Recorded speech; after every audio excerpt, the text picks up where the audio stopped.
Breaking చూస్తున్నాం. రాష్ట్ర రాజకీయాలు ఎమ్మెల్సీ కవిత కామెంట్లు సంచలనాలు సృష్టిస్తున్నాయి. తాజాగా అన్ని పార్టీల్లోనూ ఏదో ఒక తెలంగాణ జాగృత అధ్యక్షురాలు అన్నారు. ఏదో ఒక వింత ఉందని, ఏదో ఒక విభేదాలు ఉన్నాయంటూ తెలంగాణ జాగృత అధ్యక్షురాలు ఎమ్మెల్సీ కవిత మరోసారి కీలక వ్యాఖ్యలు చేశారు. ప్రతి పార్టీలో ఏదో ఒక వివాదం నడుస్తూనే ఉంటుందన్నారు. కాంగ్రెస్, బీజేపీలో లాగే బీఆర్ఎస్లో కూడా ఉన్నాయని తెలిపారు ఆమె. ముఖ్యమంత్రి రేవంత్ రెడ్డి వ్యాఖ్యలు కోమటిరెడ్డి రాజగోపాల్ రెడ్డి వ్యతిరేకిస్తున్నారన్నారు. ఈటెల రాజేందర్ నేరుగా బండి సంజయ్కి వార్నింగ్ ఇస్తున్నారు. బీజేపీలోని వివాదాలకు కూడా అలాగే చూడాలని కూడా చెప్పారు ఆవిడ.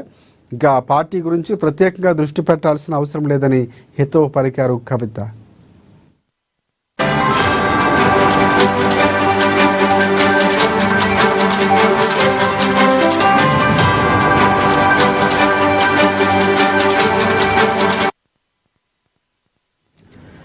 రాష్ట్ర రాజకీయాలు ఎమ్మెల్సీ కవిత కామెంట్లు సంచలనాలను సృష్టిస్తున్నాయి. తాజాగా అన్ని పార్టీల్లోనూ ఏదో ఒక వివాదం నడుస్తుందంటూ తెలంగాణ జాగృత అధ్యక్షురాలు ఎమ్మెల్సీ కవిత మరోసారి కీలక వ్యాఖ్యలు చేశారు. ప్రతి పార్టీలో ఏదో ఒక వివాదం నడుస్తూనే ఉంటుందన్నారు. కాంగ్రెస్, బీజేపీలో లాగే బీఆర్ఎస్లో కూడా ఉన్నాయని తెలిపారు. ముఖ్యమంత్రి రేవంత్ రెడ్డి వ్యాఖ్యలు కోమటిరెడ్డి రాజగోపాల్ రెడ్డి వ్యతిరేకిస్తున్నారు.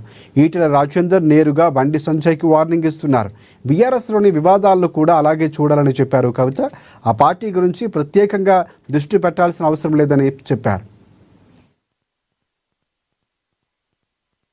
ప్రధానంగా ఇవాళ అనేక అంశాలు చర్చకు వస్తున్నాయి. రోజుకొక విషయం అనేక రాజకీయ పార్టీల్లో కూడా జరుగుతూ ఉన్నాయి. సీఎం గారు ఒక మాట మాట్లాడితే తెల్లారులేస్తే వెంటనే అర్ధగంట లోపల కోమటిరెడ్డి రాజగోపాల్ రెడ్డి గారు ఒక ఖండన ఇస్తారు. బండి సంజయ్ పట్టుకొని డైరెక్ట్గా ఈటెల రాజేందర్ గారు వార్నింగ్ ఇస్తారు. అట్లా మొత్తం అన్ని పార్టీలలో కూడా ఏదో ఒకటి నడుస్తూనే ఉన్నది. అందులో పెద్ద ఆలోచించేది ఏం లేదు. సో ప్రత్యేకమైనటువంటి దృష్టి బీఆర్ఎస్ మీదనే పెట్టాల్సినటువంటి అవసరం కూడా లేదు. అల్టిమేట్గా మేము అన్ని రాజకీయ పార్టీల్లో ఉన్నటువంటి అందరు నాయకులను కూడా కోరుకునేది ఒకటే, ప్రజలు బాగుండాలి, అదేవిధంగా ప్రజలకు మేలు చేసే పార్టీలు, నాయకులు బాగుండాలని కూడా కోరుకుంటున్నాం.